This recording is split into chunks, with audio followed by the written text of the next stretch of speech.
Flipping it up and out. Bogut! Ariza's blocked by Bogut. Good recovery by Andrew Bogut. Let's get rogue. Welcome to Rogue Bogues Basketball Series. Back for another week. Myself and Pro. News from the US. Bogues, when I'm on my deathbed, probably in the next 6 to 8 months, I'm going to be looking back and say, you know, I wish I had this 2.5 hours back, from watching this fucking pathetic fucking game tonight with the finished for those out there. We're time of recording the game three between Boston and Miami just finished, and it was a throw up and a half. It was the most pathetic performance I've ever seen a team that was against the wall. Supposed to be a championship level team. You think they'd have come out with some type of toughness fight. I mean, give me a fucking break. Seriously. It was the most pathetic performance I've ever seen from a game 3, a team down 0-2. If I'm ownership, nobody's key card's working tomorrow. And I'm going to say, you know what? Until further notice, nobody's fucking key card is going to work. That was pretty bad from top to bottom. Really bad.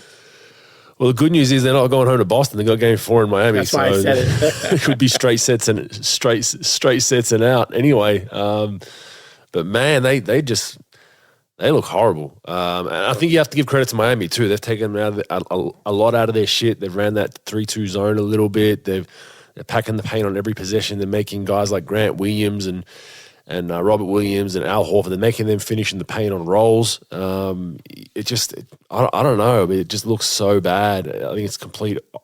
Two teams, one in great form, one kind of thinking they're just going to coast through. And Miami moved the ball more. Their defense is much better. They look together. Boston look like they hate each other. Now it could be, people will say, "Oh, it's an overreaction. They're still in the conference finals," but when you can usually see how close a team is when things go astray. When a team goes on a 5-0 run or a 10-0 run or a 12-2 run and, or Boston's example is they can't make a shot.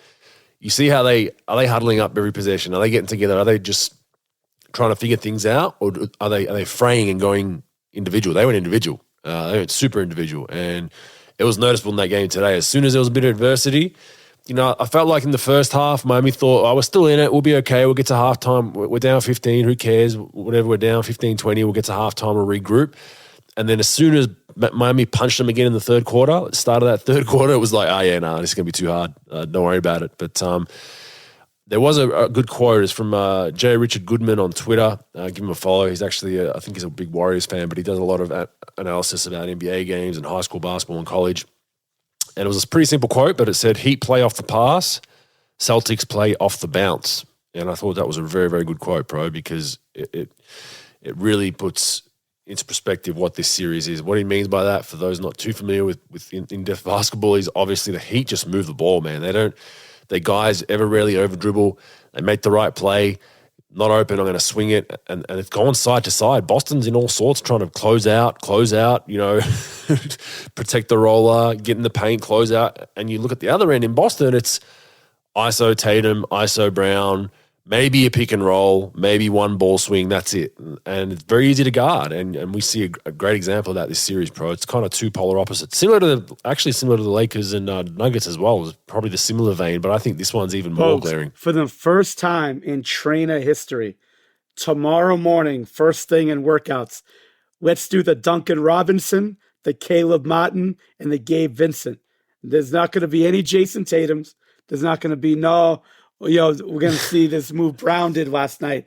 Jimmy Butler, no, fuck that. We're doing the Duncan Robinson, the Gabe Vincent, and the Caleb Martin. Duncan Robinson, dead to rights last year. 7 for 11 tonight, 5 for 7 from 3. He's been playing great. Fucking Caleb Martin, 7 for 11, 4 for 7 from 3, 18 points. Gabe Vincent, 11 for 14, 6 for 9 from 3, 29. So role players, anybody listening to the podcast, look, you need championship level players for sure. You need great franchise type players, but the role players are the ones that are going to really solidify you in big games. And people who could just stretch everything out so it doesn't have to put so much pressure like Boston. Like Boston, Tatum Brown, Tatum Brown, Tatum Brown, Tatum Brown, Tatum Brown, and that's it. And if you shut those two down, they'd have bad nights. They got no chance, especially when they're playing with no heart at all. And it's just a shout out. Look, you've been hearing it, right? We're sick of hearing about Heat culture, sick about hearing 7 undrafted players, but you got to talk about it because those two things is what is winning these games for them. Everybody's when you look at their roster, let me read you their roster. All right, you got Jimmy Butler and Bam Adebayo, right? Okay, two very good players. Caleb Martin, Max Strauss, Gabe Vincent, Duncan Robinson, Kyle Lowry, Kevin Love, Cody Zeller. That's roughly an 8 seed, roughly to where they are in a regular season, right? On paper, it's an intramural team. It's an intramural team. Yeah, but that's why you have to appreciate what they're doing. They are absolutely, they're just come to play. And look, Tyler Herro's out, right? I think it's been a blessing in disguise for him. Yeah, honestly, I'm because not a Hero fan. You don't want to shit on. Yeah, you don't want to shit on Hero too much. He's a gunner offensively. Look, he's going to either get you 30 or he's not going to be much of a presence at all because he's really not a defensive player. But he's not playing minutes now. Now you've brought in more minutes for Martin and Vincent, who are two-end players. And they've probably over-excelled offensively this series. They really have. They've both played out of their minds offensively and shot the hell out of the ball from 3. But they guard, man. Both those guys are dogs. They guard. Then you mix in Kyle Lowry, guards, plays both ends of the floor. Jimmy Butler, guards. Bam Adebayo, guards, can switch 1 through 5. Strauss battles, man, you got there's really no real. I mean, Kevin Love's not the greatest defender. Zeller's okay, pretty good, okay, big presence, average. And Duncan Robinson's not a great defender. But the rest of the guys that are playing their bulk of their minutes, they can all play defense. So all of a sudden, Boston can't find Tyler Herro to put him in action with Jason Tatum or Jaylen Brown. It's okay, you want to put us in action? You're basically switching from Jimmy to Caleb Martin. Good luck. Or Jimmy to Gabe Vincent. Good luck. Or Strauss. And that's been a difference in this series. And I think Tyler needs to be healthy for him in the finals to have a chance. If they should get through. It's 3-0 as we speak. They need as many cattle as they can healthy because he's going to provide a scoring punch because that's where Miami can kind of slow down. But, man, you read that roster out and you're like, how? How is this going on? And you got to give credit to the Miami Heat. And you've spoken about it a lot. We were kind of off the train, as I think most people were in the regular season. They were a basket case during the regular season. They're inconsistent. Yes, they had some injuries, but so did everyone. They just didn't look like that Heat team that we spoke about the last 3 or 4 years, Heat culture. And now that's whatever every journalist is talking about, that Heat culture. And it's been great to watch. It's just great to see Caleb Martin and Gabe Vincent get the better of, Brown and Tatum, right? And they're undrafted guys that aren't earning a lot of money. It's just nice to see for a change in the NBA program. Yeah, Bogues, the interesting thing, what's going to happen with this Heat team in the offseason, and look, we'll talk about the offseason, obviously in future shows, but what are they going to do? Because a lot of these guys are free agents at the end of the year. And it's going to be interesting with Hero. I don't think Hero got extended yet. So Hero's a free agent. So what are they going to do with him this summer? I think they're going to deal him, to be honest with you. But Gabe Vincent, free agent, restricted, of course. Max Strus restricted. They've got the best cap guy in the league in Andy Ellisberg. And no, Hero had his extension pro. He did. I'm sorry. He signed that extension. I didn't put it in. I'm sorry. Yeah. He's owed. He starts next season 27 million, 29 million, 31, 33. So he's sound guy. I don't want you to fucking take this out. I want people to know how much of a fucking moron that I am that I didn't pay attention to that. But yeah, I know now. But now, what do you do? Because now, you still got you still got some money coming. Kyle Lowry's got 1 year, 29. You got, obviously now Hero's contract, but Gabe Vincent, free agent, Strus, free agent, restricted. So with the new cap rules and things, it'd be interesting. Yeah, they're in some trouble in that mindset they are, because Duncan Robinson's still making 18, 19, and 19. Bam and Jimmy are, big dollar guys, obviously, but can you afford to keep Gabe Vincent? Caleb Martin's on the books for 6.8 and then 7.1 on a team option or a player option. player And option. this isn't going to be a Golden State deal where they're going to have to cut like a $800 million tax check, even if they re-sign these guys. My opinion, what's going to happen? Tyler Hero is going to be dealt, and they're going to re-sign Strauss, Vincent, because they learn to win this way. Not that these guys are better than Hero. I just think they fit this team better than Hero because now, especially in that culture, in yeah, that club for sure. with Totally agree. Ball stops with Butler and Adebayo. In a sense, the ball's got to move with these other guys, and it's not going to move with Hero. Hero's a big over dribbler. He's a big ISO guy. He's a big find my own shot guy. So, my opinion, I think you deal him. Look, Danny Ainge loved Hero in the draft. It'd be interesting if he went after him. There will be suitors. There'll be plenty of guys that want him. But look, let's get back to the game. I mean, it was just such a bad look for the Celtics. They had no heart. They played no defense. Their shots just came bad shot after bad shot after bad shot, and you can't defend them. Look, I know Joe Mazzulla was defending his guys in press conferences the first couple of games. You cannot defend them. This is undefendable. There's no defense with this. They didn't play. They didn't come to play. They play with no heart. And all this talk. You know what I'm tired of seeing, Bogues? I'm tired of seeing teams that don't show up and then fucking guys come out to shoot after the game. I'm tired of the talks and the fucking the locker room talks, the fucking huddle talks. How many Martin Luther King speeches does Horford have to give in the huddle to get these guys revved up? Vince Lombardi speeches to get fucking revved up. As you're an NBA player, this is the problem with players today. It's a lot of talk. It's a lot of lip service. You hear the same shit over and over again. Instead of you guys say, you know what? Fuck this talk. We're going to go out and we're going to play. And you know what? They were distracted as fuck. All right. Every call. I'll tell you what, Tatum's been good the first couple of games, actually throughout the playoffs with not chirping at the refs as much. Today he lost it. Smart lost it tonight. Coach and staff lost it tonight. They were distracted with referee stuff. You got to play through that. And look, the Miami Heat, say what you want about culture, making fun of that shit. People overstate that. I'm not a big fan of saying culture, but look, they get punched in the mouth. They don't, there's no bitching at referees. There's no losing it. They just stay on path. That's what they did. And it was a blowout. It was a fucking disaster, isn't it? Well, they shot 57% from the field. They shot 55% from three. They won the rebound. Oh, sorry, they lost the rebound count, but that was due to a lot of offensive rebound looks for Boston for shooting the ball so poorly. But they only had, and Miami only had 9 turnovers, so it tells you they shoot a great clip, have limited turnovers. It tells you the defense isn't where it needs to be. And Boston on the other hand, I mean they had 17 more shot attempts for the game. And they still lost by, what was it? It should have been a 40-point loss. The bench came in and actually played hard for Boston, which Peyton Pritchard and a few other guys came in. But they're horrible clips. 40%. I mean, Jaylen Brown 0 for 7 from 3. Jason Tatum 1 for 7 from 3. They couldn't make a 3 tonight, 11 for 42. And over the course of the series, it's been ugly. I mean, Jaylen Brown's shooting in the 40s. He can't find his 3-ball. I think he's in the 20% mark. But they're in some trouble. Just be interesting to see if they have any tick or any pride to try and at least, take it back to Game 5 for and Bogues, here's two things I want to share, and I'm out with this. First of all, the Miami Heat called 2 isolation plays for Zeller and scored.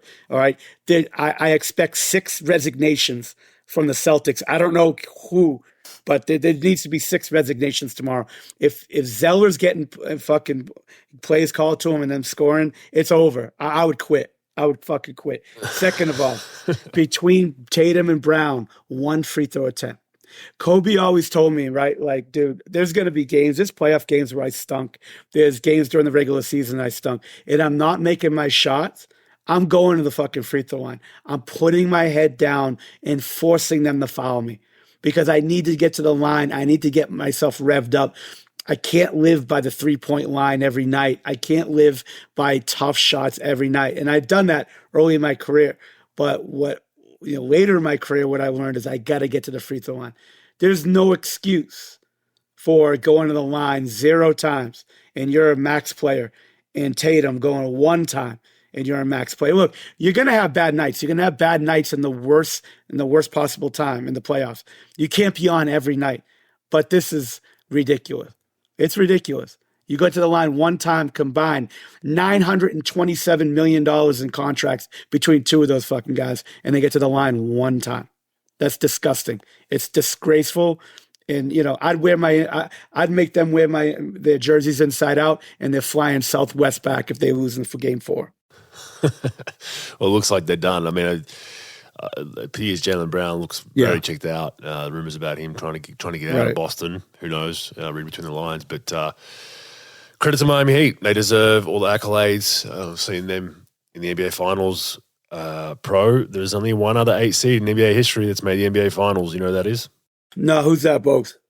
It is the New York Knicks in the lockout year against the Spurs. Ooh, yeah. They made the NBA Finals back in '99, the only one ever till now. Hopefully, looking the way it's going to go, no one has ever come back from a 3-0 deficit. So both these series look like they're going to go the way of the 3 in the 0. But yeah, only one other team's ever done it. I don't think a 7 seed's ever done it. So it's pretty impressive. And don't forget the Heat were, they scraped in through that plane. It's like they weren't too convincing to get into that 8 seed versus Milwaukee, and credit to them. I doubted them. You doubted them. Even people that are fans would have said, second round, great achievement this season. Conference finals, fantastic. But Boston's got our number, and they continue to surprise. So well done there. Denver Lakers, similar series as far as ball movement and isolation, I think. A lot of standing around with the Lakers. They move it a little bit, but you look at Denver, especially those first 2 games, man, that ball was moving. That thing is swinging around and everyone's touching it, and obviously starts with Nikola Jokic. So far in the series, he's at 27, 14, and 11. Just mind-boggling numbers. Anthony Davis, the best for the Lakers, 28, 14, and 2.5 assists. But I really thought the Lakers would get home court just based on, longer series. I knew they'd win the free throw count, which they did. But what people forgot, not that people forgot, but what we forgot is Jamal Murray. Jokic has been very big for him, but when Murray's making shots at the clips he's currently making them at, very hard to stop. He's averaging 35 for the series, pro. He's shooting 52% from the field, 45 from 3, and 93 from the line, with 7 rebounds, with 5 assists, only 1.5 turnovers, 3 steals. Just an absolute. If this was the NBA Finals, he'd be the MVP over Jokic, in my opinion. Even though Jokic is putting up crazy numbers, I think Murray's been. If you look at the stats, you'd probably say Jokic. But if you've watched the games when they've needed, Lakers have made a 5-0 run to cut the lead. Murray's come down and hit a big shot for them when never needed in this series. And we've been critical at times that he's either all into a game or he's not. There's no in between with Jamal Murray. He's on fire or he's not. He's that kind of player.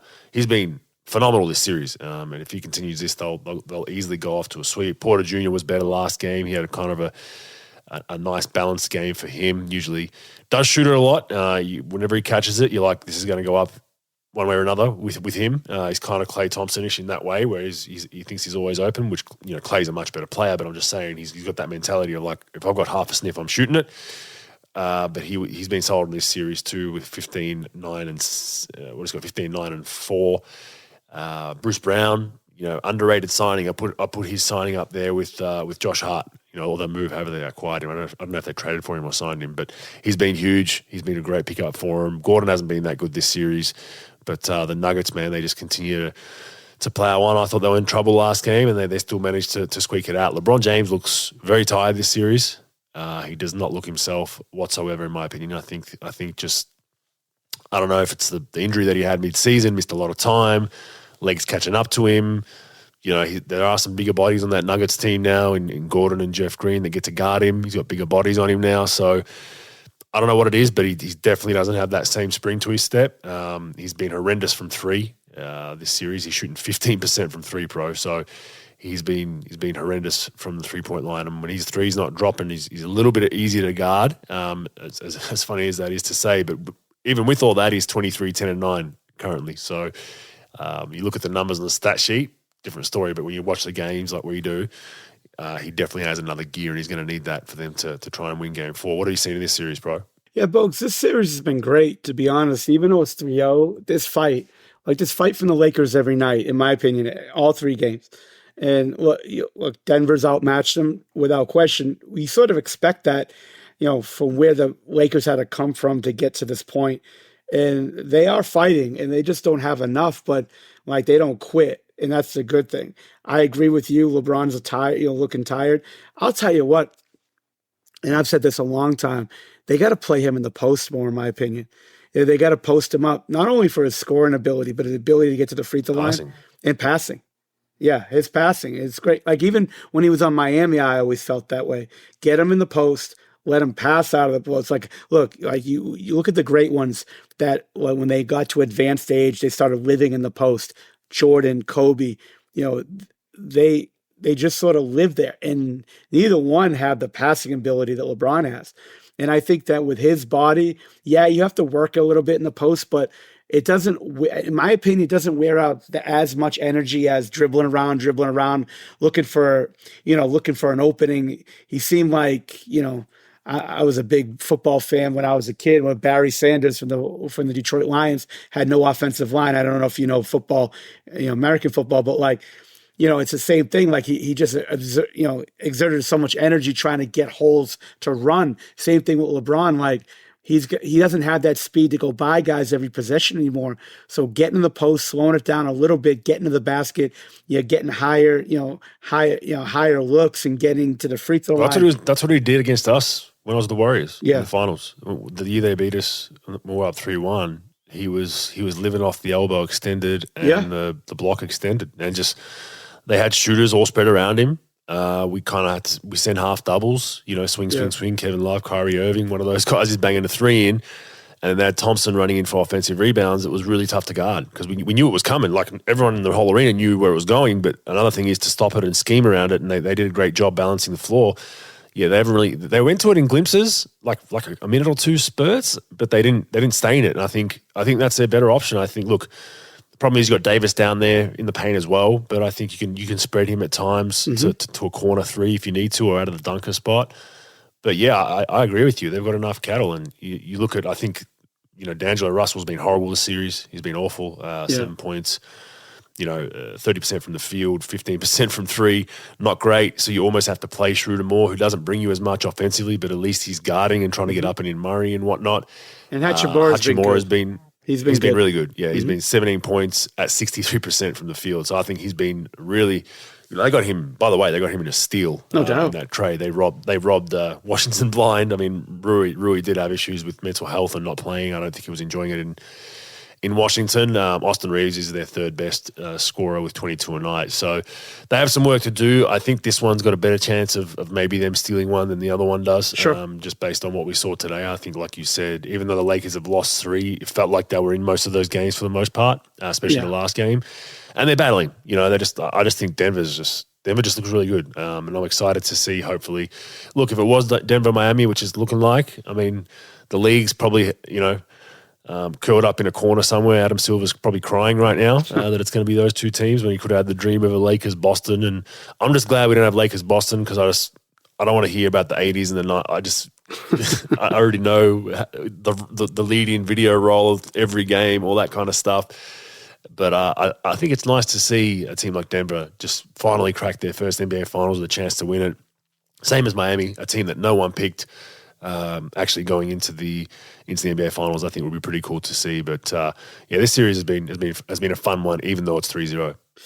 Yeah, it's battling, it's not quitting, it's staying in things, and just look. Denver's a very good team. I think they might be the most underrated 1 seed I've ever seen. And look, I've always said that they didn't have enough offense, but they're really showing that, look, Murray's really coming to play. Jokic is doing his thing. The role players, we talked about Brown and his impact in the game, and Porter and some of the things that he's doing. And it's great to see.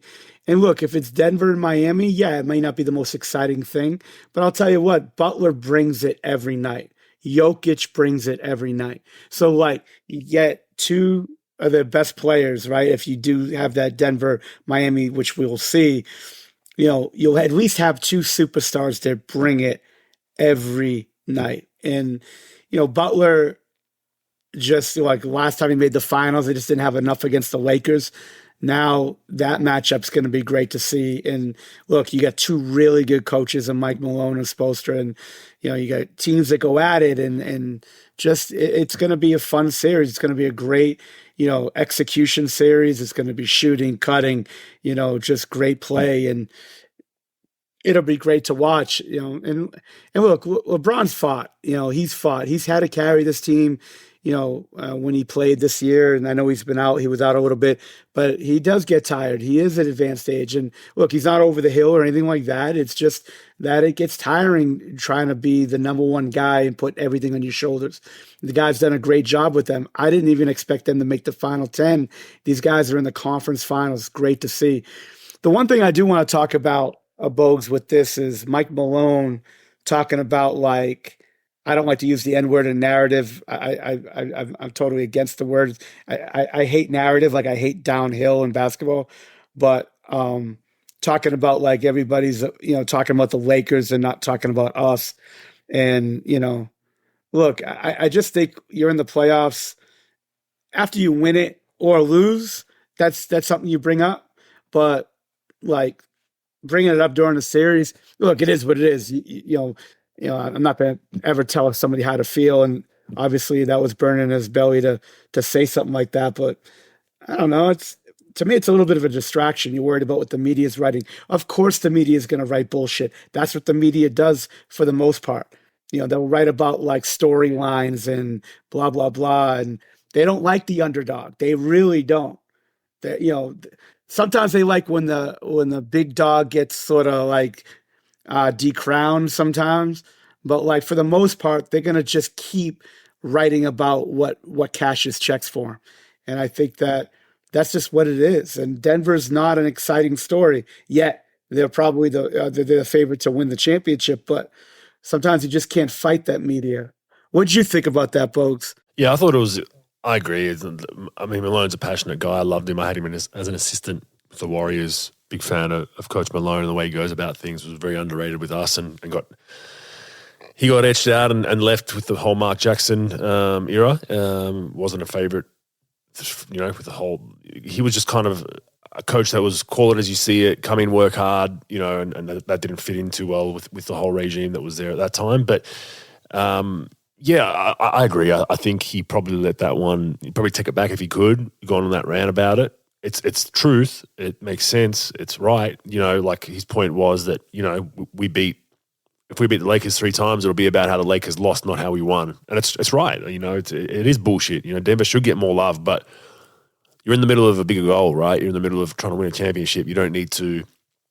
If you're using it as kind of bulletin board material where we're going to use this as motivation, use it in-house, and then, like you said, bring it up at the end of the season. Bring it up in the off-season once you've got your trophy. But I think just bring it up now. But that group looks like it's resilient, though. It looks like I don't think that's going to really affect them or have them kind of be distracted by it, which has been impressive. Like Denver they just keep on humming. Like I thought they were going to let was it game 2? There was a game where I thought they were going to let it slip. I think it was game 2, where there was a run from the Lakers, and historically Denver would let that slip. It was game 2. And even game 1, Lakers came back towards the end, and historically they'd let those games go in the bubble and those games, right? And they've been really impressive with just humming on, to the beat and just playing that rhythm. We talk about how Jokic was trying to get the ball inbounds quickly against the Suns and got in trouble with the push and whatever. But that's what they keep doing. They just keep humming on. We're just gonna keep going, keep humming, and they just take it over. So a bit of a distraction by Malone, but yeah, I think the Nuggets are a great story. I will love to see them because I think it's more likely than not going to happen when you look at the historical numbers of teams down 3-0. But it's just been impressive for Jokic, for their whole organization from where they've gone top to bottom. And once again, you look at their roster, if you look at their roster preseason, you wouldn't have them as a 1 seed. People want to say, oh yeah, I had them. Yeah, okay. When you looked at a healthy Golden State coming back, and you looked at this and you looked at that, you look at their roster, and you could argue that they're not a 1 seed. They're with Denver home court, maybe they're top 4, maybe they scrape in, but their starting lineup, Murray, Pope, Jokic, Gordon, Porter, very good starting lineup. But you look at their bench, all right, Bruce Brown, people questioned his shooting. Can he fit in? Christian Braun's getting the bulk of their minutes as the second guy off the bench. And then Jeff Green and the rest of the guys that aren't playing. Thomas Bryant, Reggie Jackson, DeAndre Jordan, Ish Smith. So not an overly deep roster with stacked with talent like some of these other teams. Like, you compare their roster to Boston. Boston, on talent, talent alone, 1v1, Boston clearly has the advantage, and they can't get through a depleted Miami. So credit to Denver and everything they've done, and congratulations to Mike Malone. So very, very good. All right, let's move on to some news, Pro. The Spurs get the number 1 pick. So Wemby going to the Spurs obviously is a foregone conclusion, even though it hasn't happened yet. What I find interesting with this is, Pro, have you heard much about Wemby and his kind of the way he goes about things and all that, or not really? Brian Windhorst had this big story. I didn't get the chance to read it or see it, but they were talking about him like learning English. And I work for the trainer that works him out, the basketball trainer, Tim Martin, does a great job working with him. And he tells me about him a little bit, but I didn't dive into him like I usually in the draft years past. What was it? I've heard some great things, but I haven't really. Phenomenal player. Yeah. But I've just heard the off court. I think from some birdies in the know, he's an entourage type guy. Oh. He's a demands on the organization type guy. So what I mean by that is, I want my trainer to travel on the team plane. I want my masseuse to do this. I want access to the facility for X, Y, Z. That is what I mean by demands on teams. There's players that do that and get away with it. Hardens of the world, LeBron, that they all get away with a bit more because they're the stars. I've heard Wembanyama is in that boat, very, very entourage-ish, which is fine. Look, he's a superstar. He's they're calling him a unicorn for a reason. He's 1 in a million, 1 in a billion, right? Trillion. But the reason why I bring this up is because the Spurs are the opposite of that. The Spurs don't mess around with that. They don't allow. This is the Spurs. This is how we do things. Oh, you're a superstar player? Cool. No, this is the Spurs. This is how we do things. We don't care. We don't care who you are, how much money we're paying you. You buy in for the greater good of the team. Kind of Miami-esque, right? So that's what I'm interested to see. Whether Pop tweaks his kind of psyche around that, whether the Spurs do, whether they allow a bit more flexibility with that. But then does that be detrimental to what the Spurs have built this last 20, 30 years, maybe. But that's what I'm interested to see. I'm interested to see that because it's the two opposites colliding, Pro. If Wemby comes into that organization and starts telling people where to go and I want this and I want that, I think that's only going to last a month or two before there's some clashing of heads, Pro. Yeah, Bogues, it's the first time I've heard of that. But I do agree with you. I think that if the Spurs do it their way, and they've done a very good job over the years developing players. Now, a couple of things here. First of all, they don't have their top developer talent in Chip England. He's in Oklahoma City. That's a problem, especially how this kid shoots it. I didn't know looking at the stats year in and year out. I thought if you just go by the highlights, you think this kid could shoot from 40 feet like it's going out of business style. He shoots like in the 20s from three. Not that that's a big deal. Kevin Durant shot 25% his first year from three. But so, first of all, you don't have that guy that really helped develop Parker and Ginobili and some of the other guys shooting the ball. That's number one. Number two, if they're anything, they're smart. And they tried the tough guy stance with Kawhi Leonard and they lost. And so now, I'm not saying they cannot do what 26 other teams do in the league and let their players do whatever they want. They can't do that. But I think there needs to be some collaboration, some communication between both parties and be like, look, here's how we're going to develop you. Here's how our plan is. Okay? We'll give you some leeway on some things. If you want to bring your guy in to collaborate with our staff as far as your off the court, with your strength and conditioning program, how you deal with injuries, how you injury prevention, and they could talk and get on the same page, great. But there are some things that we cannot go back on. And I think they can't be as militant as they've been in the past, but I do think that they have to stay with their core values and how and that can't be, how he's coached, how he's developed on the court, what they do with him, what they work on. But I think they do have to be a little nicer with this stuff and a little lighter on things, because this guy is the most hyped up rookie that ever walked the earth. Is he going to be that? I don't know.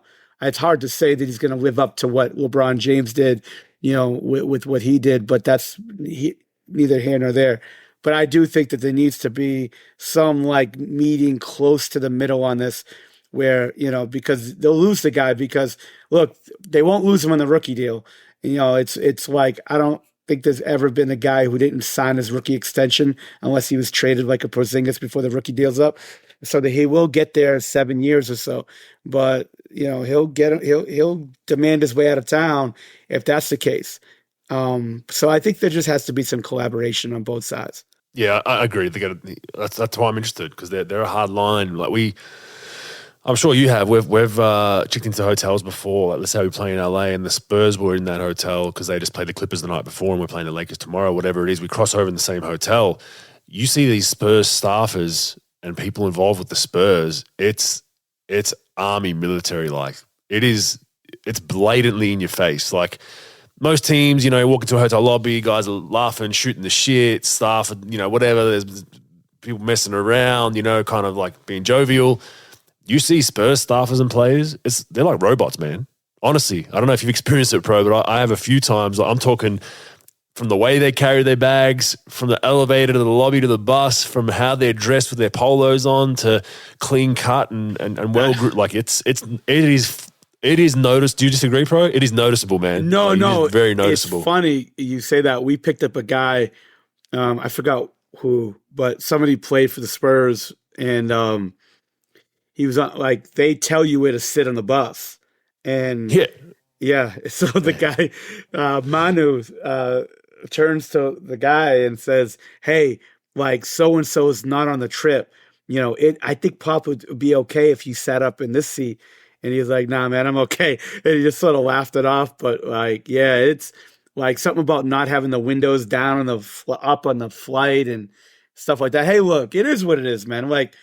That's won them a lot of championships doing it that way. But the players that really did that were different type of players. They were, first of all, different era, different type of person, most of which were international. So they just sort of got it, right? And they were just yes, sir, no, sir kind of guys. You don't have that. 510 NBA players, including two ways, there's probably 5 yes, sir. No, there's probably 20 yes, sir, no, sir players in the whole league. There aren't the yes, sir, no, sir guys anymore. And that's just what you have to deal with. You have to adapt. You still keep your foundation of what makes you a coach and what makes you a championship organization, regardless of how bad they've been in the last 8 or 9 years. The Spurs, I think the Spurs, Miami, I guess you got to put Denver up there, and OKC are teams that they're going to do it the way they need to do it. Now, yeah, they'll bend the rules a little bit, but I would say 25, 26 teams let their players do whatever, and they will compromise. These organizations don't compromise. Denver's new to the party on that, but those 3 other organizations, they don't compromise. And there's a reason why they overachieve, and there's a reason why they're tough to beat, and there's a reason why they compete every night. And you're right. The right players are important. The Spurs got super lucky with the number 1 pick with the mannerism and psyche of Tim Duncan. I totally agree. But I recently listened to the Bill Simmons podcast. He had a guy on talking about Philadelphia and kind of he was railing on Embiid for not being in shape and all that kind of stuff. And he was talking about, I don't know if you heard it, he was talking about the cultural stuff with Philly and said that, they've bred allowing a guy to go to Vegas in the middle of their playoff run. They've bred guys showing up late and not being accountable. Yeah, you're right. There's only 4 or 5 teams in the league that have a hard line on that stuff, and the Spurs are one of them. But I just make note that they haven't had a swaggy superstar front page of everything guy They had Tim Duncan, but he wasn't the swaggy guy, ever really. So now they got to tweak a little bit. I think they really do, but I think there'll be a point where there will be a bit of a head clash between Pop and him, and who knows, it might be strategic, it might not, but I'm looking forward to seeing it.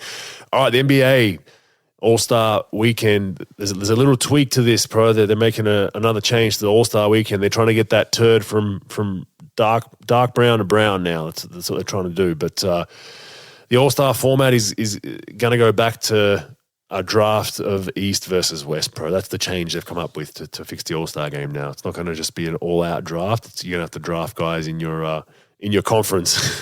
will that fix the All-Star Weekend for you, Pro? Will that get you turning on your TV? Bogues, I'd rather watch Roseanne Barr in a mud wrestling contest than watch anything that has to do with NBA All-Star Weekend. No, I'm not going to watch it. I can care less. Look, if that's what they want to do, that's not going to get anything better. So just, you know what's going to get it better? Canceling it. That's what it gets it better. Do something else. It's just not going to happen, Bogues. Like, you could give out whatever you want. It's just not going to work. It's not. Like, guys are going to be guys. Like that's what the NBA's got to figure out, right? Like, what do you want? You're not going to get guys to, everything's geared towards the playoffs. So, like, you're going to say, all right, let's go hard during the during the All-Star game, right? So somebody gets hurt. So now you're going to be like, well, you shouldn't have been going hard in the All-Star game. Wait a minute. You want us to go hard. Where do you want us to go hard in? The regular season, and then we're banged up for the playoffs? Do you want us to go hard at this tournament, mid-season tournament, or whatever you're going to do? Do you want us to go hard at the All-Star game, the preseason, summer league? Where do you want us to go hard? Because obviously right now is where you want everybody at their best, right? So, like, no, they're not going to care. Players are not going to care. And the players that you get in this game are making 20, 30, 40, 50 million dollars. So if you give them an extra million each for winning, most of them aren't going to care. So I don't care. Like, you could play the Chinese national team. You can play, I don't know, you can play the Space Jam Monstars. You could play whoever you want. It's just no one's going to care. No one's going to care. Yeah, I agree.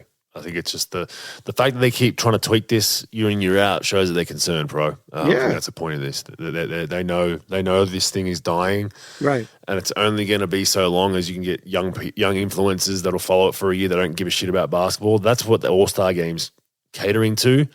That's a minority of people for the most part. I know young kids are more into that shit, but the majority is hoop fans. That's a bigger sample size than people who just want to be seen sitting courtside at an All-Star game, right? So I think they're starting to figure out we need to fix this thing a little bit, and they're trying, but they're a ways away. So you brought this one to the table, Pro. Steve Kerr says the NBA should have a minor league system like Major League Baseball. Now, when you text me this, I was like, I have no idea how the Major League Baseball minor league system works. So care to explain that first before we get into Steve's comments? Yeah, sure. So minor league baseball, basically, each organization has about 6 minor league teams, maybe even more. So when a guy gets drafted in the major leagues, it's not like the NBA where they go right to the team, right? Most players that get drafted in baseball don't really make the major leagues till about their 5th year or so. Some never make it. So what they do is they get drafted, they go to rookie ball, right? And right after they get drafted, they go rookie ball. Then they go to single A, which is like the lowest of low of minor league besides rookie ball. So, mostly young players or players that are never going to make it, but mostly are going to be young players drafted trying to get up. Then you get double A, same thing, a little bit higher level minor league. And then you get triple A. That's the last level. And then if you make it, if you get promoted out of triple A, you go to the major leagues. But in that, most of these teams have played in small towns across the United States. They sort of run themselves. The major league team funds it, but they run themselves. They charge for tickets, marketing, and all that stuff. And a lot of them, people come out in the towns. I've been to Iowa before watching minor league games, and people from the town come out because that's all they have. And the problem with this is, now the difference between the basketball side and the baseball side is there's so many more baseball players than basketball players.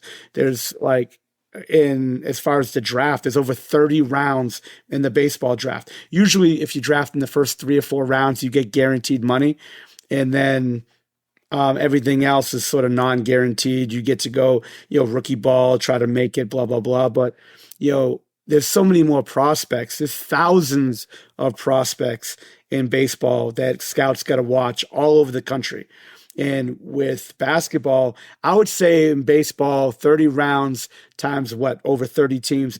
So there's over 1,000 players that get drafted, right? And then there's probably about 5 to 6,000 players that they got to keep an eye on, right? In basketball, every year there's 60 players drafted. I would say about 150 or so players, maybe 200 are tracked for an NBA front office. And then they dwindle that, down to 100 before the draft, and then 60 of those guys get drafted. So that's a little bit of the difference. But the finances in this thing is astronomical, where, you got to pay salaries of people who work for the team and the players and the staff. It's just a big deal. And in basketball, there's just not a lot of payoff for that. You've got your draft picks, you've got your two-way players, you've got your exhibit 10s. But even in those, each D-League team, outside of your draft picks, there might be one player tops, maybe 2, that an NBA team would even look at.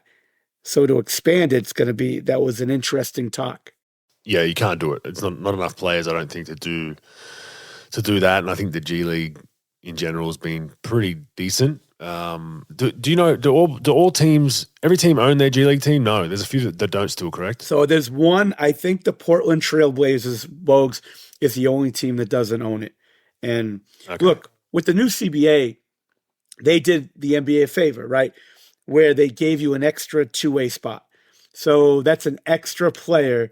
There's 30 extra players now that the NBA has to grab from to pay $300,000. I think a two-way player, if you max out your days or whatever, you make about 300, right?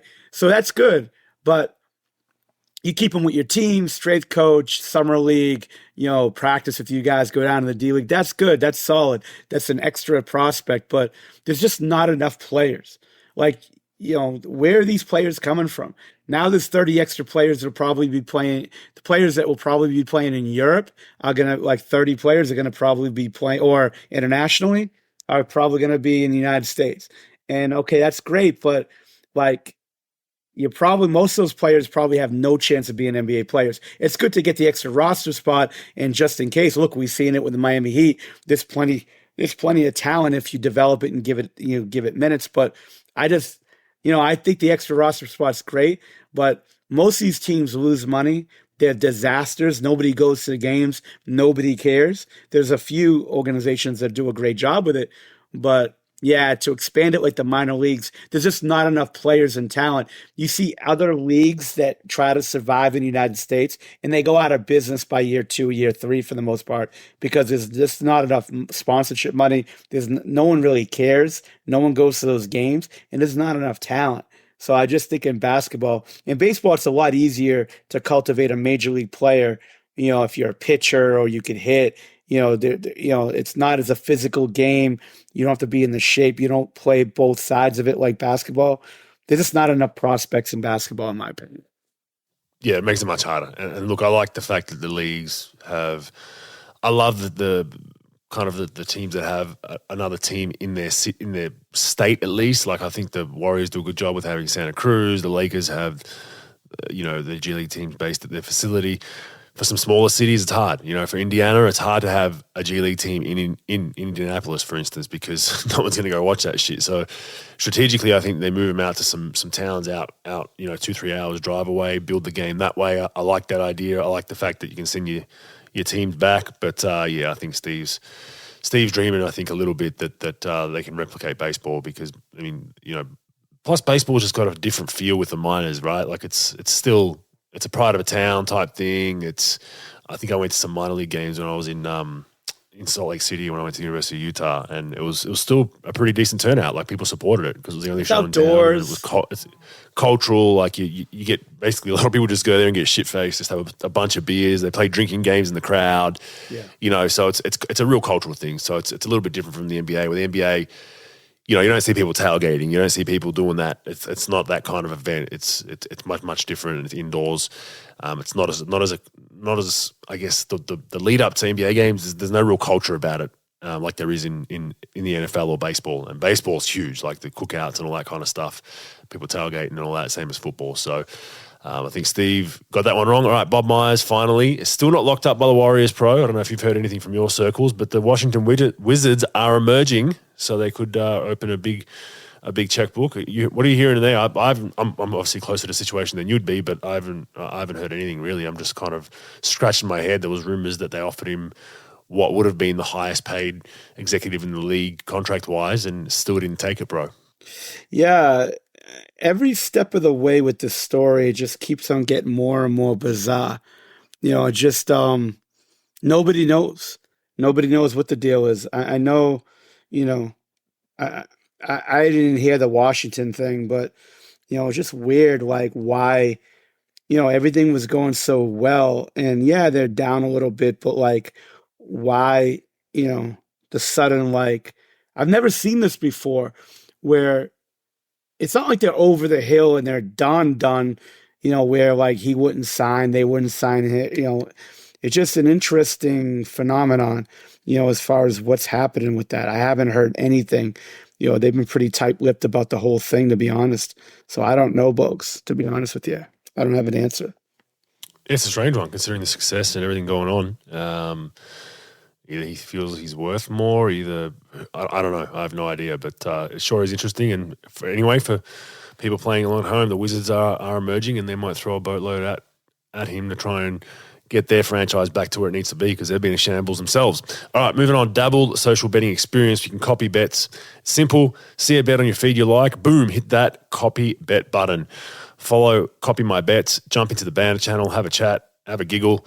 Go on, download the app Store. Dabble, all one word. Dabble socially. Gamble responsibly. NBL Australia news. EuroLeague champions, pro. You got to watch that game. I didn't watch it. It was a bad hour here. But Real Madrid get over the line by 1 over Olympiacos, pro. Did you catch that one? Yeah, I did. I still got to watch the last half of the fourth quarter. I just had a few things that I had to do today. But, man, what a great game. It's just great atmosphere. Olympiacos was fighting. I thought they were going to run away with the thing. Real Madrid just came back. Guys like Hazonia, Eddie Hernandez, they play Eddie Tavares, who played with the Hawks briefly, came out big defensively for Real Madrid. It was Sergio Rodriguez, a lot of really good, good players playing on both ends, two really good coaches going at it, great atmosphere. And Real Madrid, who was down 2-0 to Partizan. It's unbelievable that, what the suplex happened. And the suplex happened. Yeah, exactly. It's just crazy what happens in the playoffs, Bogues, at any level, where you get a little bit of daylight.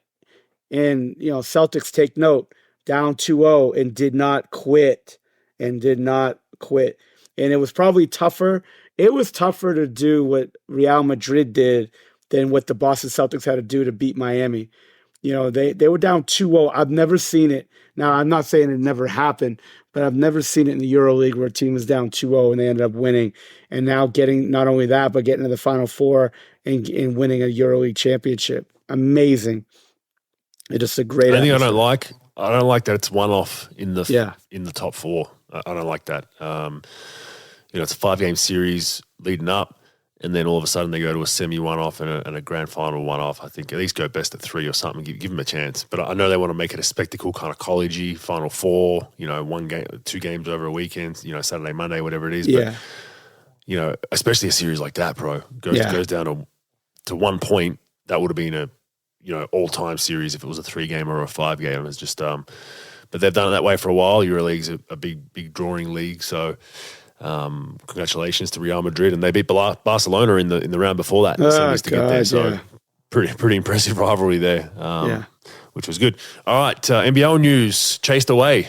Chase Buford is gone from the Sydney Kings pro. So obviously, I'm closer to the situation than most would be. So aware of everything going on, and It's been reported the last couple of weeks that has happened. The reasoning, which was basically put in the release, was that it's no secret that Chase Buford has been in talks with numerous NBA clubs as front of bench assistant roles and whatnot, especially with a few people that he'd worked for before, had relationships with, have now received head coaching jobs or head assistant jobs, and he's interviewing for a number of jobs.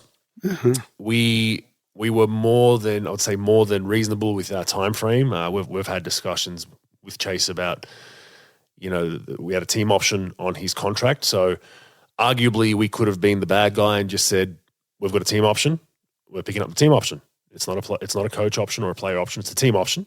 So we're going to pick it up and you're coming back for this next season. But, we don't like to do business that way. So we wanted to make sure that, everything was okay before we picked up that option, and Chase advised that it was. And this was months and months and months ago, this conversation started. And it just, we didn't receive an answer. There was some back and forth. And then, time got closer towards the finals. Then it was, we want to wait till the end of the finals, which we thought fair enough. We don't want a distraction. But we let it sit, and then obviously there was a discussion how to end the season, and Chase reiterated that he's interviewing for a few jobs over in the NBA, and we said, look, no problem. We're one of those NBL teams that we love people bouncing from the NBL and Sydney to more success in the NBA, and we've got the best track record in the NBL for that, both players and staff. But it got to a point where we're in early May and we don't know where we stand, and Chase basically said, look, I want till July to make a decision. And we couldn't do that. We could not wait till July. We're in NBL free agency as we speak. Our training camp starts generally in August. We couldn't take the risk, Pro, of he opts in July, great, everything's good, but there's a huge risk that he gets a job by then in the NBA, and then lets us know July 1, and now we have to go through an interview process. The turnaround from start to finish of that is, you can't get that done in 4 weeks, Pro. It's just, it's especially when you consider visas, interviewing people from overseas with time differences. If we're going the US route or the European route with coaches, which are on our short list, we have coaches from all around the world reaching out. We didn't think it was feasible, and we went through this a couple of seasons ago with Will Weaver. He left us kind of late in the off season, and we then promoted assistant Adam Ford, and it didn't work out well, and we had to go through that for a year, and then Ford moved on to Cairns to greater things. But we didn't want to be in that situation where we are stuck without a coach in July, Pro, and that's the honest truth of why it happened. And it's not it's people say, oh, is everything okay between the Kings? It's fine. Like it's a business decision, and Chase understands it. We understand it. We understand Chase wanting till July. We understand why he wanted till July, but we couldn't facilitate that, Pro. So that would be the Kings moving on, and now we're back in market again for another head coach of the Sydney Kings. Yeah, I heard he's going to Atlanta, to be honest with you. I've heard that Quinn Snyder and his dad's got a good relationship. I've heard that recently. I haven't. It's not like I've heard that for months or anything like that. So I did hear that in the last 48 hours or so. I was shocked when I heard that he wasn't coming back, and then that I talked to a couple friends of mine that sort of in the know in the NBA, and they were like, yeah, he's going to Atlanta. No, I don't know. You know how that stuff goes, Bogues. No one really knows, but it does make sense when Quinn Snyder's career was sort of on the rocks. When I was in the D League, the Spurs hired him as R.C. Buford hired him as his head coach in in Austin for their D League team. And so there's a lot of history there between Spurs, R.C. Buford, and Quinn Snyder. So that's what I've heard. Makes sense, but who knows? It just sort of came across my board. That's unfortunate, but I am looking for a job. So if you guys want to call me up, just let me know. I'll clean trash cans, make people laugh, whatever you want. You're going to move the wife and child to Australia, are you? They'll probably want to get me out of there, so they could just send, you just have to send the check. Your HR department just has to send the check to half to the divorce lawyer and half to me. That would be great. Exactly. So don't take what Pro's saying seriously. He's not moving from that cushy job he has in Dallas. Appreciate it. And then who'd co-host the podcast. But yeah, back to the drawing board for the Kings. We appreciate a lot of people are reaching out. We know it's a destination job for a lot of people trying to prove they can be NBA coaches. So there's a lot of assistants reaching out that want to come over here for a couple of years and prove what they've, they can lead a team and then go back over there. So hopefully we'll have that narrowed down by the early next month, and we can start getting on it. Hopefully an announcement by mid to late June for us. We'll see how that goes. All right, Matthew Dellavedova back in the NBL with Melbourne United. The media has reported this as of a week ago. You're a month late. We broke this about a month ago. So if you want your news up to date and not through mainstream media, you got to follow the podcast, bro, because we heard rumblings about this for a while, and I got some mail that was going to happen, and good on Melbourne United. I think Delly's quoted as saying, which I respect. Look, I think he was quoted as saying I could potentially come back for another season in the NBA. Similar role to what he had this season as more of a mentor, locker room figure, Udonis Haslem figure, great professional. We know Brown loves him in Sacramento, but he was like, I need to play minutes if I want to go to the 2024 Olympics and 2023 World Cup. I need to be playing minutes to get to another Olympics, and I know that, and the NBL was the best route for him. So you have to appreciate that he probably left a little bit more money on the table and the bright lights of the NBA to come back here and better his craft to try and have a fair crack and be in some form for Paris in 24. And stay tuned for some big Sydney Kings news this week. We just signed a pretty big name, so I can't say who it is yet. We'll let the club get all the accolades for that. But someone who was in the NBL last season is going to be joining the Sydney Kings, which we're pumped about, bro. Anything from you on those? That's it, Bogues. I got nothing else besides the Chase news. But it's interesting, man. I'm looking forward to see who you sign. Yeah, it'll be good. It'll be good. I know your pro's already sending me resumes, trying to get kickbacks from his friends if he gets a job with us. So keep them coming. All right, stats, useful or useless?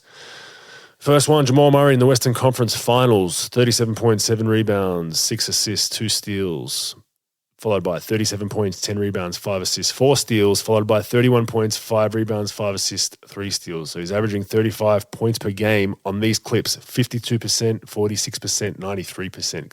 Unbelievable, pro. Useful, useless? Well, useful. The guy's dominating. I mean, he's playing great, using his size to his advantage, making big shots when they need it. Useful stats, useful for sure. Not just not putting up 30 and losing and getting blown out and quitting, like guys in Boston. These guys, this guy's putting on his helmet and going to work.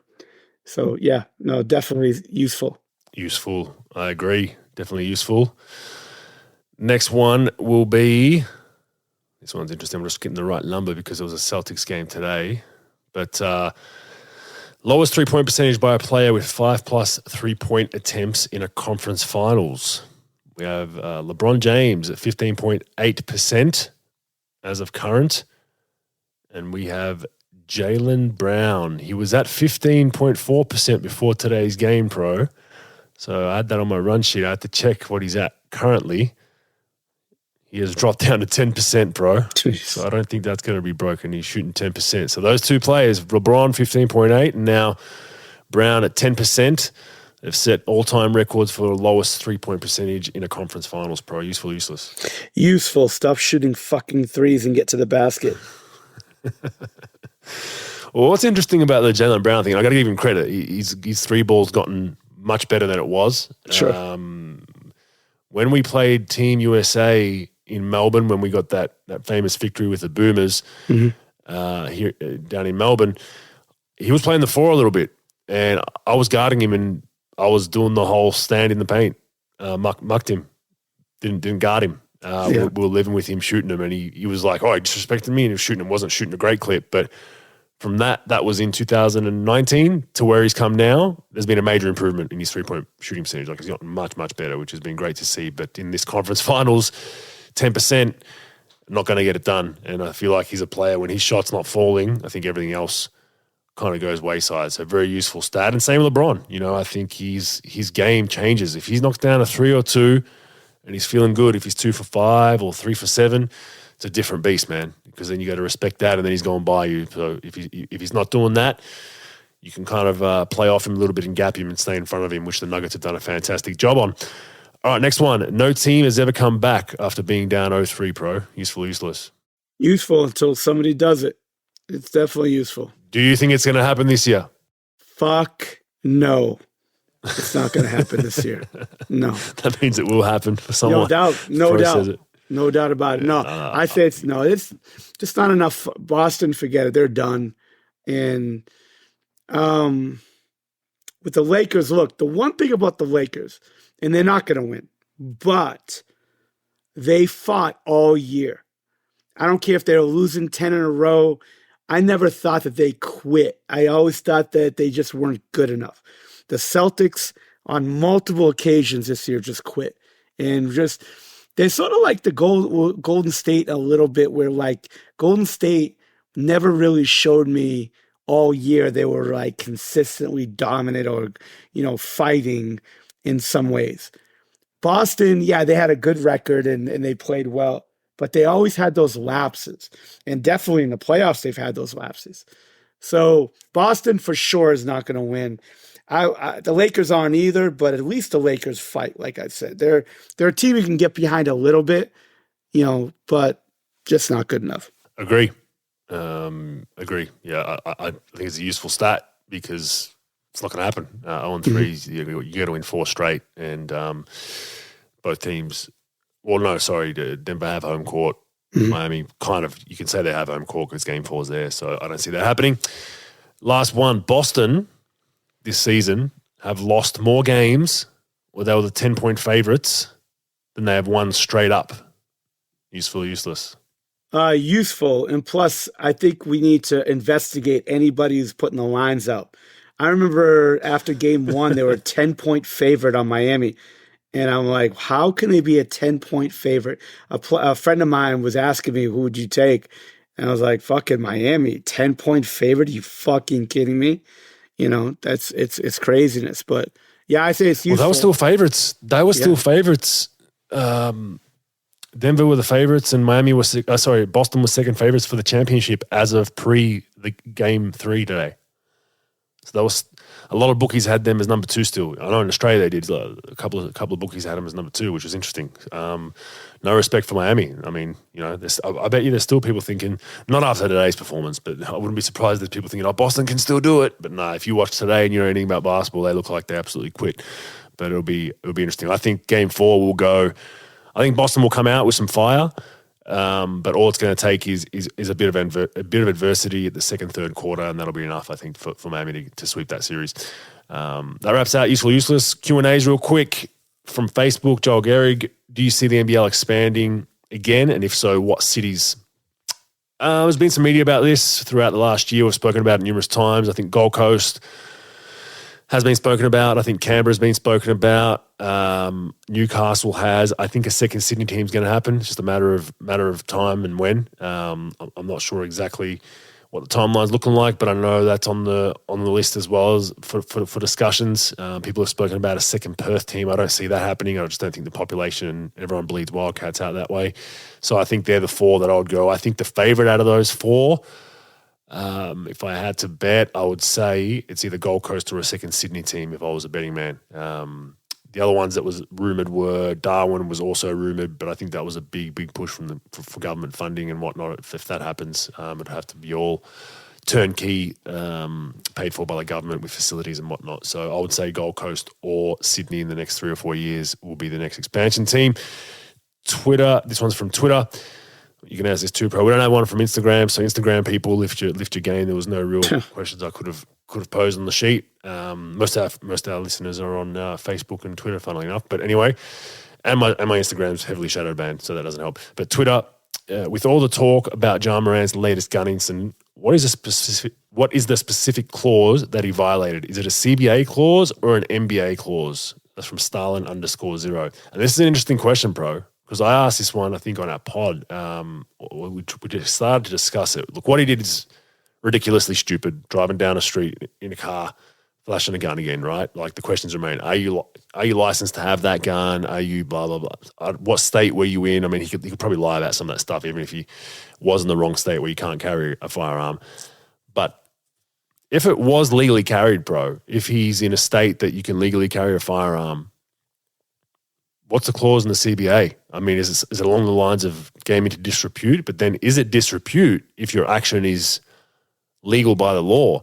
And this is the question I have is, say he does get suspended for 40 games or a season, I think the NBPA is going to have a case to try and get the money back. What are your thoughts? Well, we also have to talk about JJ Redick or not about his sort of going nuts about it. But here's the thing that set precedent, Bogues, in my opinion. It set precedent where the league suspended him 8 games and they didn't really fight it like that. Right? So you got 8 games for the last incident. Now, I know he had a lot of things like getting a fight with that high school kid, going to the shoe store, and then the gun, the gun stuff. But they set precedent already. And, if you like it or not. And so now he comes in and does this again so early in the whole process. I think that if they just come out and suspended him 40 games without that happening, a couple months ago or whatever, then you have a big time case. I think they're going to fight it. I think they're going to arbitrate it. But if you okayed the league suspending you for 8 games, then that's where I think that the NBPA would have, they don't have a lot of, I don't know, they don't have a lot of like legs to stand on with this, in my opinion. I think you got to take what you get. Now, again, depending on what they do, if they try a year or whatever and they fight that. But I think with the suspension and then so quickly doing it again, it's just bad for the league. You could talk about what law he broke and this and that, but like when you're okay with the suspension for 8 and then you do it again, you open yourself up to a lot of stuff. And it's got nothing, in my opinion, like what you said about the carry law and everything like that. Yeah, that's all true. And if this was the first time and they're trying to get you a year or whatever, but I think that, I think it's going to be a severe penalty. And like I said, they could probably get a little money back, but it's not like he's going to come out of this clean. Yeah, I have no idea. Like I said, there's so much around what state was he in. Does he have a concealed carry permit? Are you allowed to then flash it on camera? I have no idea because it's so, US is state to state with these laws, with what you can do and what you can't do. I just know if they argue what he did was, it wasn't a good look, but is it technically illegal? That's where the gray line could be, and then they might have a case to try and get some money back. We've seen it before with numerous instances of suspensions. I just wonder if they'll try to pull that. And for reference, your JJ Redick thing, I mean, he was heavily defending him, just basically saying like, "What's the big deal? It's not fair." Not condoning the behavior. I'm not saying there should be no punishment. There should be consequences. You're the face of the league. You're representing the NBA. You're a role model. Blah blah blah. But he also said, we've got mass shooting after mass shooting and nobody's doing a damn thing about it. So I get why everyone is sensitive right now, but there's no consequences for this politician, Greg Abbott, telling his constituents that they should go buy more guns. Then when we have mass shooting after mass shooting in Texas, there's no consequence for an elected Tennessee official to send out a Christmas card holding AR-15s with a young family. And then there's a shooting in his very district. So there's no consequences for that. So why are we trying to lay the hammer down on a 23-year-old who didn't break the law? That was JJ Redick's take. So he's conflating politics in the NBA and sport, as we always do. It's taking an interesting standard. But for me, look, if this is a one-off, as we've said, we gave him the benefit of the doubt, right? The first time, like a month ago, we were like, you know what? Idiot, screwed up, slap on the wrist, 8 games. We're all going to forgive you if you move on and grow from it. What's unforgivable is you doing it again. Now, to the question that was asked, is it technically illegal? That's yet to be seen. I think he might recover some money. By the way, did you see Ja Morant's apology the second time? That's funny, Bogues. So I went on Frank Isola and Brian Scalabrine. I called in the radio show, and I said, as a caller or an interviewer? As a caller. Are you one of those guys that calls in, "Hey, you dumb"? Because those two guys are hilarious. They're funny, and like, yeah. So I have to drive like 40 minutes to the workout gym, the Mark Cuban Center, where I work out these pro guys for the draft. So I listen to these guys, and they're funny. They're a really good show. Besides ours, it's my favorite show, and they were, I just call in just for tomfoolery. I always fuck with them, and I called in. I said, "There's an MIT study that's done where if an asteroid hit the Earth, there'd be three things that survive: cockroaches, heat, Miami Heat culture, and insincere apologies from NBA players written by their lawyers after they fuck up or mess up, because I can't swear on the radio. And it's true. First of all, he didn't write it. He didn't see it. No, but you didn't see where it was from?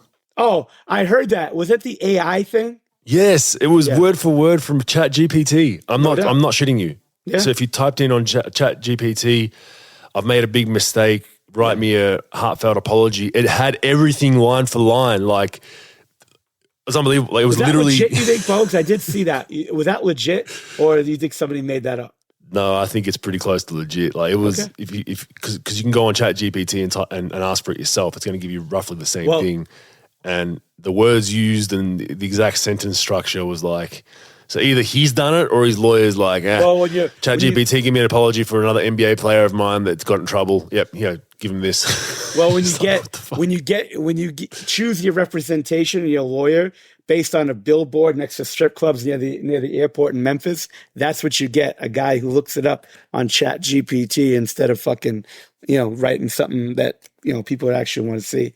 But I love the same thing. I'm working on myself, but I've let you down.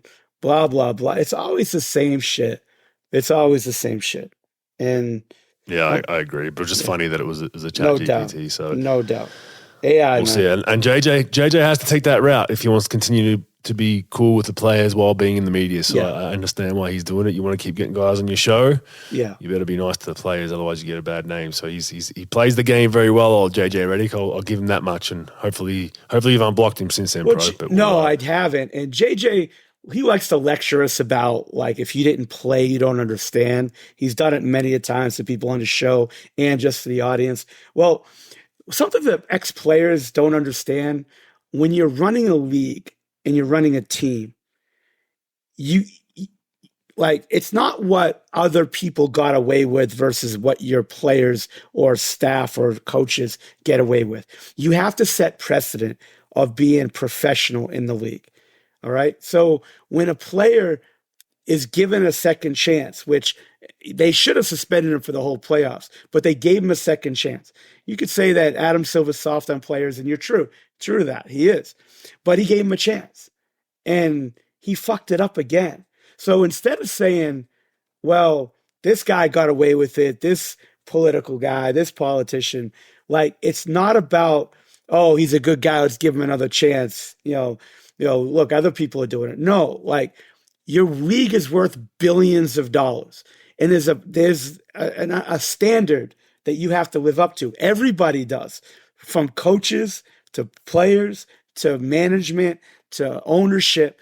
And that, look, we've gotten rid of people in ownership that have not been doing the right thing morally, and it has nothing to do with what's going on in the world. That's their own bubble.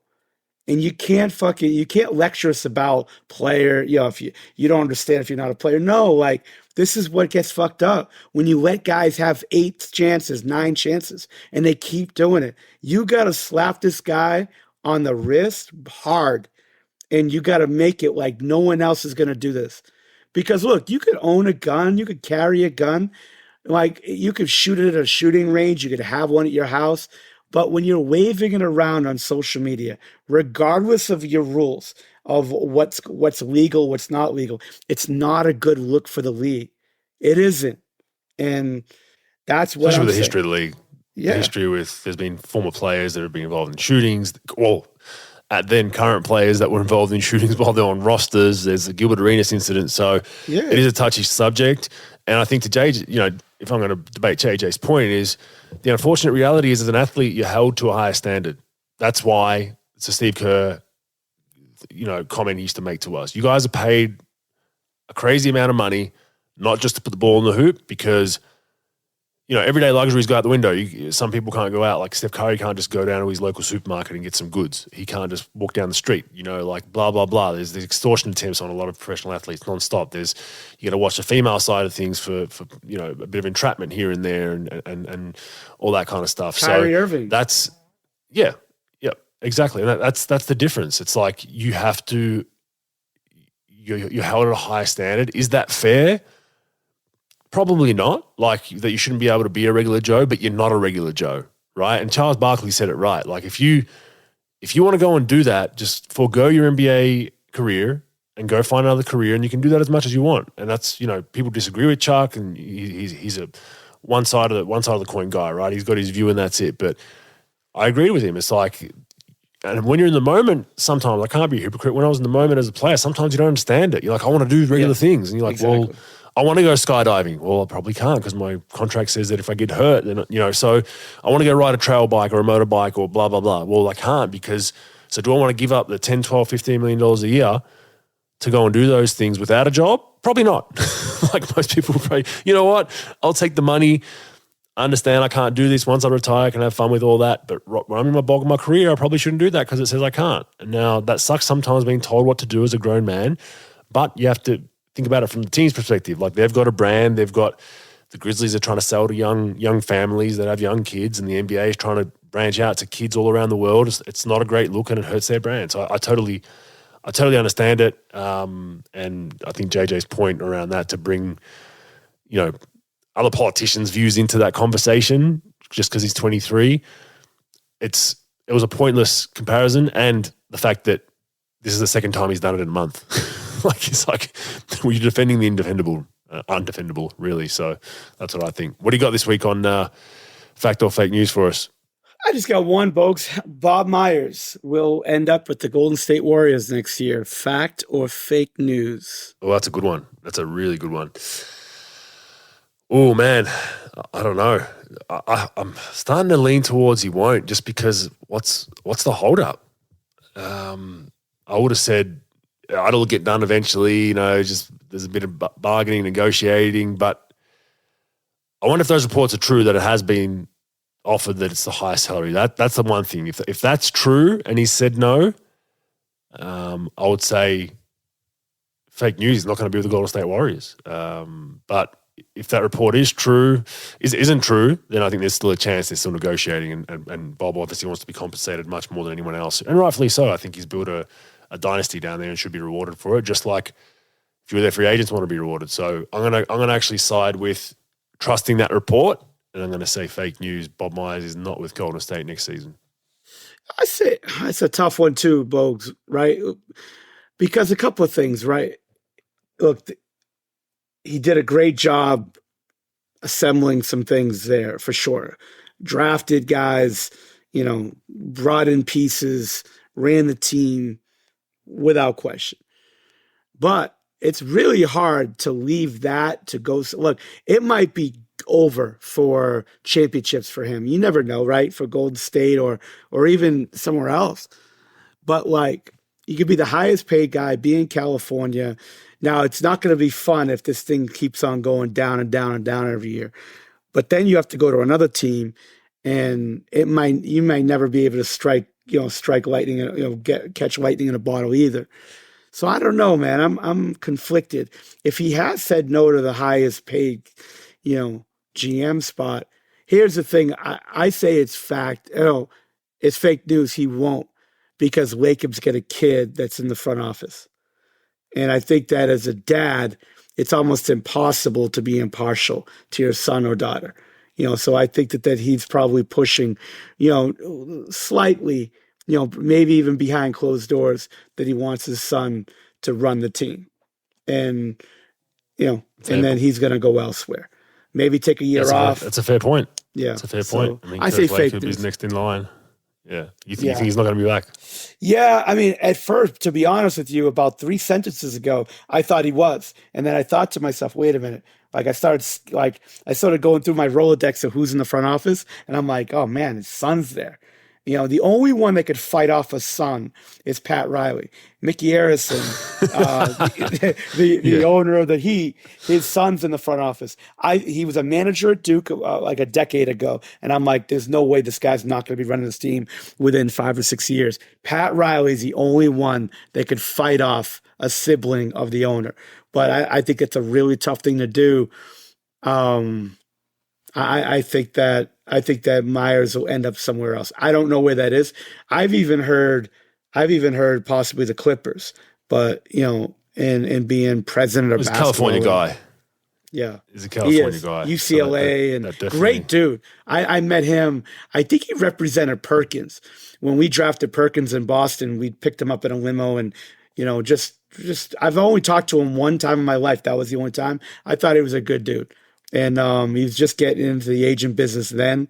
And just an interesting guy. He's done a good job, good person. There's not one person that I ever talked to that says, I hate Bob Myers. Always does a good job, always professional, always good in the public eye. I don't know. Maybe his thoughts and beliefs are a little different here, and maybe he wants to try to. I know he was worn out. I know Draymond and KD era, KD too, all that, and then coming back, and then I think winning at that level's exhausting. People think that losing is exhausting, like we discussed last week. You're almost better being like a 10, 11, 12, seed. We laugh about it, but it's true because you're done in April. You have May, June, July, August, September, and then you're back in the season, right? You get 5 to 6 months off, completely away from the game, although they're doing stuff in the draft room and whatnot, but you're away from the bubble of being in a series and being dissected. Right now, people are calling like, what's going on with Boston? Their GM didn't make a mistake, all that kind of stuff. Well, Golden State were in that conversation every month of the year the last 10 years. Besides that one season they bombed out, right? So that becomes exhausting, and I think that plays a part. But I've kind of debated with myself, but I think the fact that it hasn't been signed, if it's true that they've offered him what would be the highest paid executive, I don't know if that's a leak from their end, Joe Lacob's end, the ownership, who knows? But if they've offered him that and he hasn't taken it, I'm scratching my head and saying, what the hell's going on? There's something else going on here. Because I can't see Bob saying, oh, I want double that. Nah. So maybe it is a new challenge, a new journey. Maybe Bob sees, hey, shit, like we're, Steph's mid-30s, Clay, what do we do with Clay? What do we do with Draymond? Do I want to be that guy seen as being part of not bringing one of those get back or having to trade one of those guys? Do I want to be seen as that guy? Maybe he doesn't. Maybe he's like, you know what? 4 chips in a decade. I'm good with all the guys. I don't have to make the hard decisions now. I'm going to move on somewhere else and make hard decisions, rebooting a club rather than dismantling where it's at. That could be part of the motivation too. So will be interesting, pro. Yeah, right. It is. See you next week. What do you got? No, that's it, Bogues. That's it. I'll see you next week. More games to watch. Do your study. And hopefully we'll have a Denver-Miami finals, just, and Adam Silver somewhere is popping a champagne cork as we speak with that matchup. Yeah, the ratings will be popping, I'll tell you that. All right, man. See ya. Later. Andrew Bogut. Let's get Grove.